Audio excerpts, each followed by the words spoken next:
Si el punto isoeléctrico es mayor al pH, la proteína se va a cargar en regresa positivo. Y si es igual al pH, no tiene carga. Entonces, uno puede alterar la carga de las moléculas proteicas variando ligeramente el pH del medio del paciente. Y así podemos inclusive plantear algún protocolo de purificación de estas moléculas, sobre todo cuando vean el procesamiento downstream. Debo de producir una molécula proteica.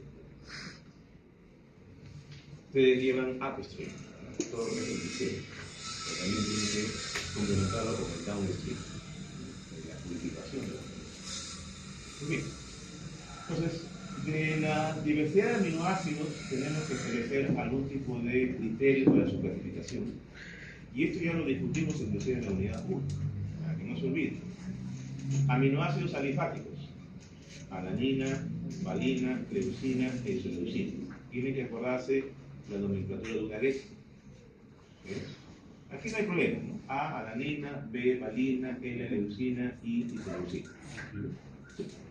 Los aromáticos: fenilalanina, tirosina, que es su versión hidroxilada, y el triptofano.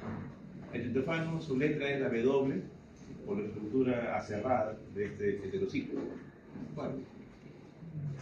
Luego vienen los polares: asparagina y glutamina, y estos dos que tienen grupos OH, que son la serina y la threonina. Están los apolares, que no forman fuente de hidrógeno con ninguna molécula: la glicina, el más sencillo de todos; la prolina, el más complejo; y los dos que tienen azufre, que son la cisteína y la metionina. Y finalmente los cargados, entre ellos está la histidina con su grupo imidazol, la lisina y la arginina. Y los de carga negativa, que son el ácido aspartico y el ácido butánico. ¿Okay?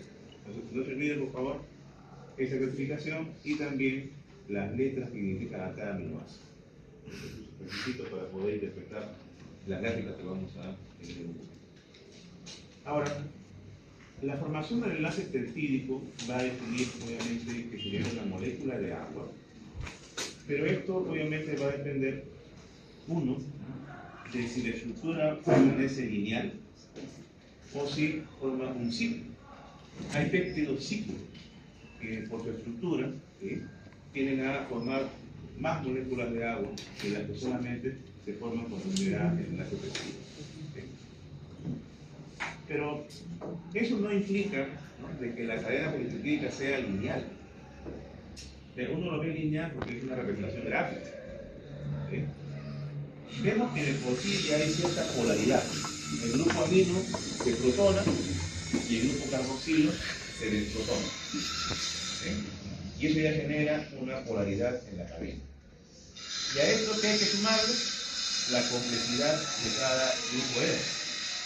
El R1 puede ser un hidrógeno, pero el R2 puede ser un anillo heterocíclico completo, entonces no va a permanecer lineal.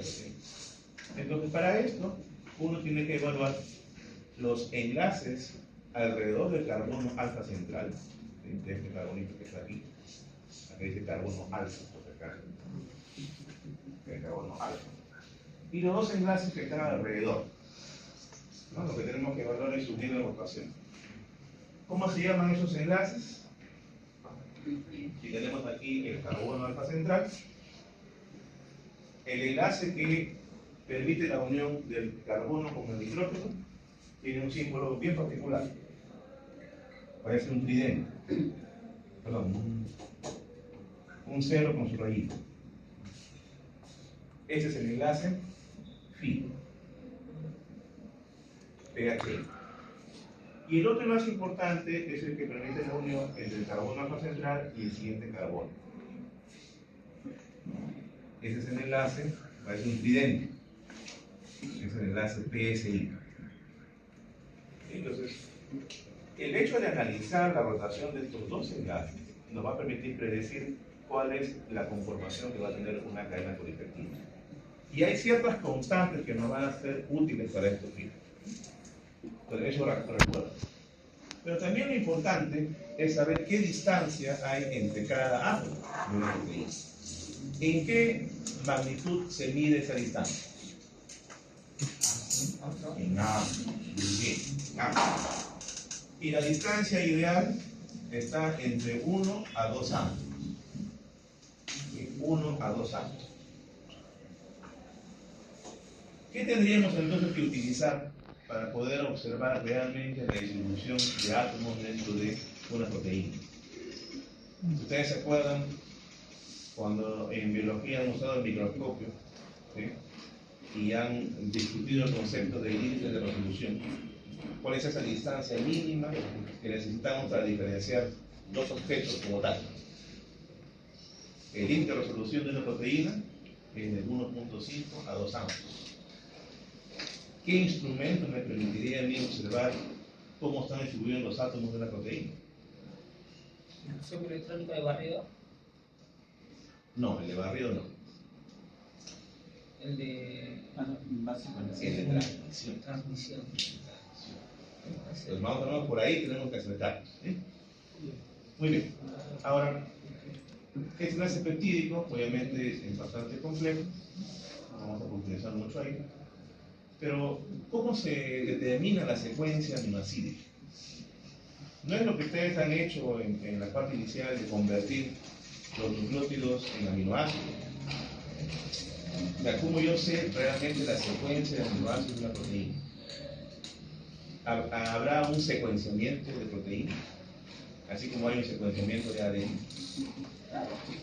Ese es el método postulado por el señor de apellido Ekman, el método de grabación de Ekman, donde cada aminoácido de una proteína es marcado químicamente y luego se procede a una hidrólisis para liberar el primero, el segundo y sucesivamente.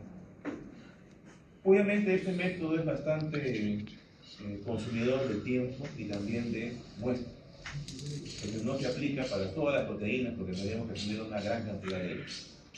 Aparte también, muchas proteínas tienen bloqueado su extremo N-terminal, pero químicamente no puede ser modificado. Y aparte que es un método que consume muchos recursos como solventes orgánicos y también es muy peligroso para el investigador porque básicamente todos los que trabajan en esta área tienen problemas pulmonares. Entonces, frente a esta metodología, ya en los últimos 15 años aparece la introducción de la espectrometría de masas. Es una técnica sumamente sencilla del orden femtomolar y que permite caracterizar la secuencia de un espectro, por ejemplo, en base a la diferencia de las masas de sus aminoácidos. Los 20 aminoácidos se diferencian en su masa molecular, a excepción de la leucina y la isoleucina, que son isómeros.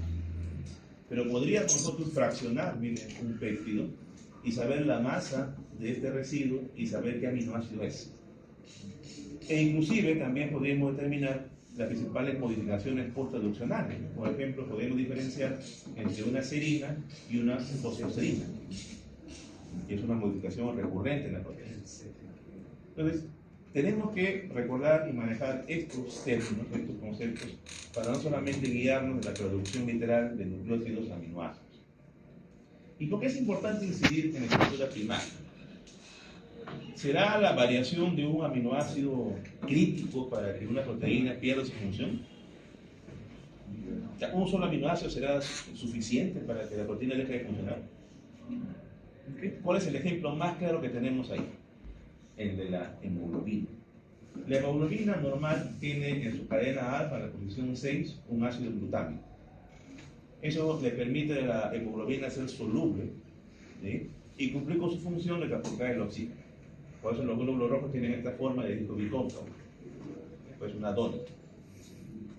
Pero basta que haya una mutación, ¿sí?, a nivel genético para que este ácido glutámico cambie a una valina.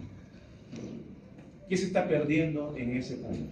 Se está perdiendo un aminoácido de carga negativa por uno hidrofóbico.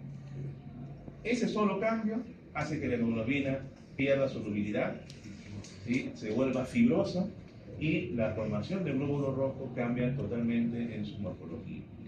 se vuelve como un haz alargado.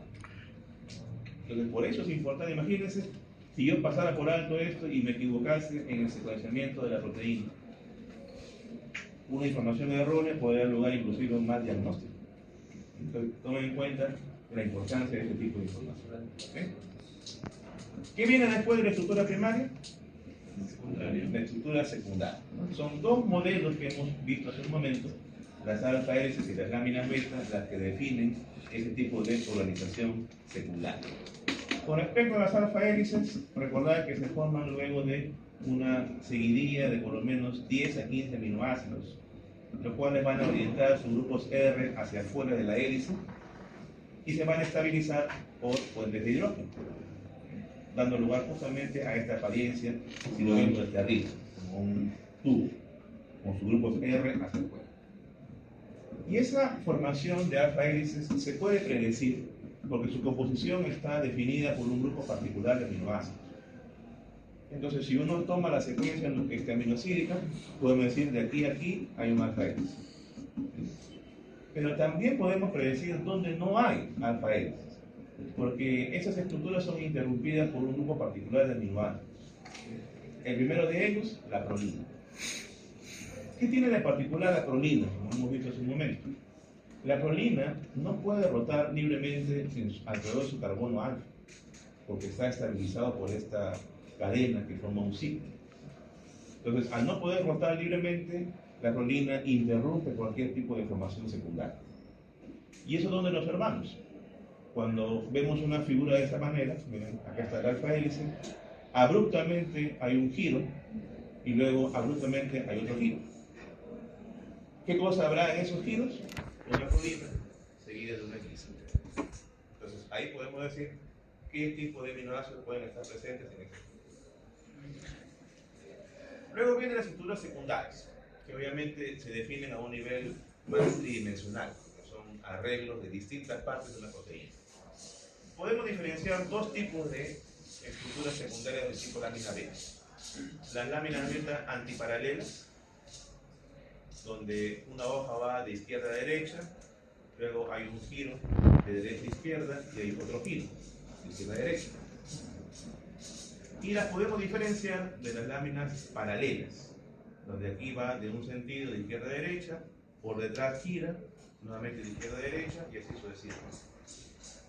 ¿Cuál es la diferencia clara entre una lámina antiparalela y una lámina paralela? Noten lo siguiente. Si uno traza un eje imaginario en la estructura de la proteína, si uno traza un eje imaginario en este plano de la hoja y luego vemos la orientación de los puentes de hidrógeno, vemos que estos van a formar ¿qué tipo de ángulo? Si esta es la línea imaginaria y este es el puente de hidrógeno.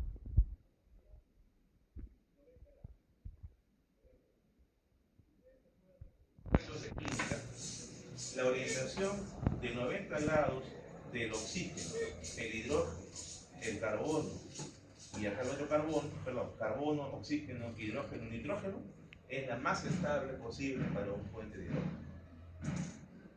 ¿Qué pasa si lo comparamos con una lámina beta paralela?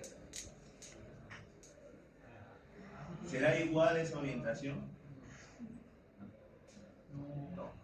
Ya no se logra esa disposición lineal del puente de hidrógeno. Es diferente a 90 grados. Entonces, ¿cuál será más estable? ¿La lámina beta antiparalela o la paralela? La antiparalela. Y en el videíto que analizamos hace un momento, ¿cuál de esas dos conformaciones es la que está presente en la proteína? Paralela.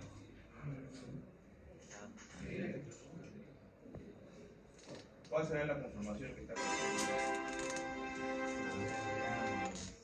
¿De qué tipo? A ver, vamos a avanzar aquí.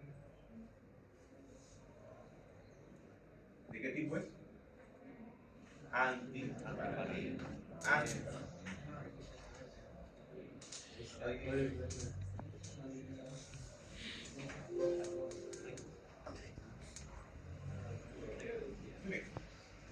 Entonces, con este tipo de estructuras estructuras secundarias también podemos hacer predicciones porque sabemos qué aminoácidos están más presentes con mayor frecuencia y podemos deducir varias cosas con respecto a una proteína.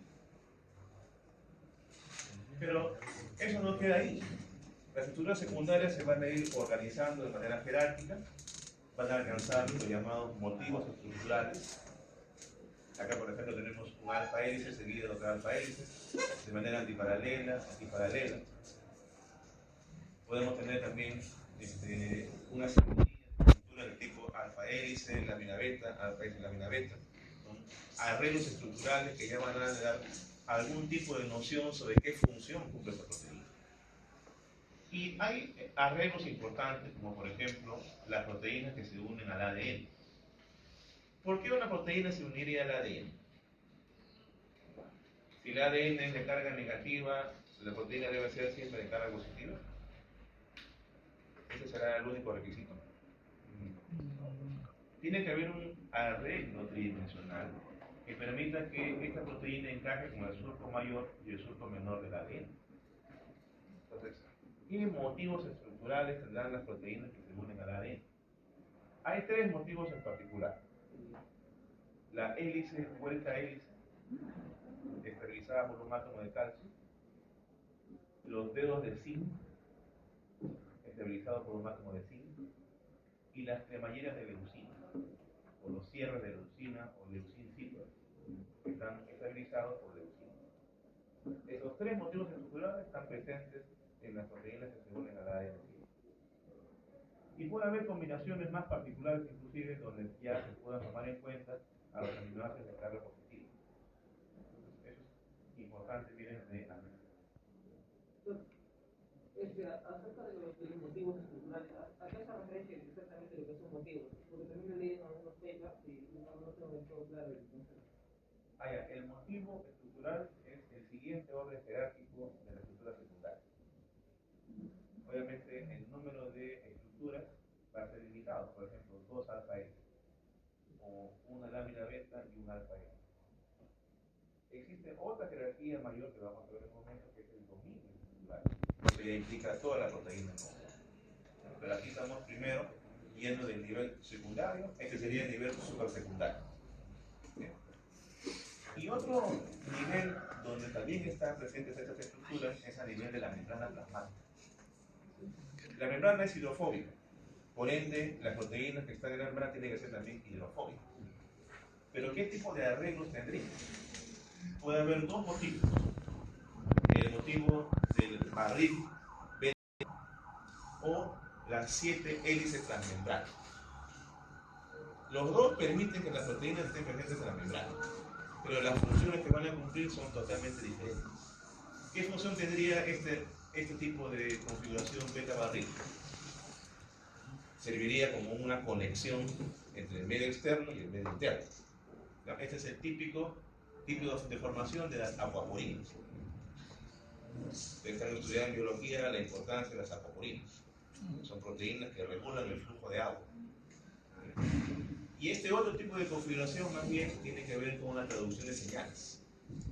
Esta es la bacteriorhodopsina, que es el ancestro de la rhodopsina que está en la membrana de la célula muscular. Y que permite, ¿qué cosa? Traducir señales del medio externo hacia el medio interno, porque está acoplado a la proteína G. Dos motivos estructurales diferentes, pero que permiten que las proteínas estén en la membrana plasmática. Y para poder predecir esas estructuras secundarias, supersecundarias, estos arreglos, un científico de apellido Ramachandran, en el año 63, sintetizó diversas combinaciones de péptidos con aminoácidos hidrofóbicos, hidrofílicos, ¿sí?, para poder ver su predicción tridimensional. Imagínense un péptido formado solamente por glicinas y colinas. Ese péptido tendrá algún tipo de configuración tridimensional. Glicina, colina, y así sucesivamente. Ese péptido tendrá algún tipo de estructura secundaria. ¿Qué hemos dicho sobre la prolina? Que no puede rotar libremente. Entonces, este péptido sería nuestro control negativo. aquel que no tenga estructura tensa. Y el colágeno que hemos visto hace un momento, ¿qué tipo de estructura tiene? Alfa hélice, sería el control positivo. Entonces, gracias a esas repeticiones, a esas constantes en la configuración tridimensional, este señor lanzó su famoso plot, su gráfico, el plot de Ramachandran. Este plot de Ramachandran es muy interesante porque nos va a permitir predecir, según la configuración de los enlaces phi y psi, estos cuatro cuadrantes, dónde deben estar ubicadas las proteínas según su configuración secundaria. Si las proteínas están formadas por alfa hélices, van a estar ubicadas en este cuadrante. Negativo para phi, negativo para psi. Si tienen láminas beta, van a estar en este cuadrante. Pero si las proteínas se encajan en este punto, es porque no tienen estructura secundaria. Sí, no tienen estructura secundaria. Entonces podemos ahí apreciar qué configuración tendría nuestra proteína en particular. ¿Y por qué es importante hablar de esto, de la estructura secundaria? ¿No? Para poder medir su configuración tenemos que usar técnicas poco avanzadas, llamadas por ejemplo dicroísmo circular, que es un tipo especial de espectrofotometría, donde en lugar de usar una luz convencional se usa una luz polarizada, una luz de alta pureza espectral. ¿Sí?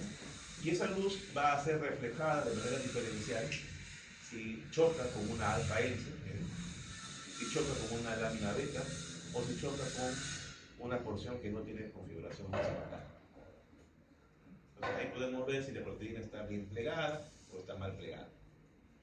Si ustedes en algún momento van a producir alguna proteína en un bioreactor, tienen que saber si es que esa proteína está plegada, nativa. ¿Cómo van a evaluar si está llevando a cabo su función? De repente hacen el ensayo enzimático, biológico y no funciona. ¿Qué pueden decir? La proteína no ha alcanzado su plegamiento correcto. Entonces ahí tienen que ajustar algún parámetro en la producción de la proteína. Entonces eso se evalúa con estas metodologías de dicroísmo circular. ¿Y por qué es importante mantener este alcance? Hay un ejemplo muy particular que es el de las proteínas prión, la famosa enfermedad de las vacas locas, o en términos más específicos, la enfermedad de Creutzfeldt-Jakob, o la encefalopatía espongiforme bovina, la que hace que el cerebro se vuelva un queso gruyere, un puro hueso. Es una enfermedad que se descubrió en algunas tribus de Papúa Nueva Guinea que transmitían el conocimiento del ancestro a los jóvenes a través del consumo del cerebro. Se comen el cerebro del más viejo para recibir el conocimiento. Una forma bastante particular de adquirir conocimiento. Pero que eso obviamente generó una variante de la proteína prión normal. La proteína prión normal tiene esta configuración del tipo alfa hélice. Básicamente toda su estructura es casi la mitad alfa hélice. Pero hay una variante de la proteína prión llamada proteína prión anormal o scrappy, donde su configuración es lámina beta. El principal punto aquí es que no hay ninguna mutación de aminoácido, o sea, no cambia la secuencia primaria. ¿Por qué entonces, si no cambia la secuencia primaria, cambia el plegamiento? ¿Por qué una proteína pasaría de ser formada por alfa hélices a láminas beta? ¿Qué estarían buscando? O sea, sería ese cambio en respuesta a qué. Cuando ustedes analicen una proteína y vean que está formada por alfa hélices, tómenlo como sinónimo de flexibilidad. ¿Sí? Es como un resorte que va a amortiguar los cambios. Pero si más bien su configuración es del tipo lámina beta, es más rígida. ¿Sí? Es más difícil de poder eliminar. Entonces, ¿por qué una proteína, como la proteína prión, buscaría pasar de su estructura flexible a su estructura rígida? ¿Mayor estabilidad? Claro, pero ¿para qué? ¿O en respuesta a qué? Póngase en lugar de la proteína prión, que está en el cerebro. ¿Qué debería ocurrir para que esa proteína busque mayor rigidez en lugar de flexibilidad?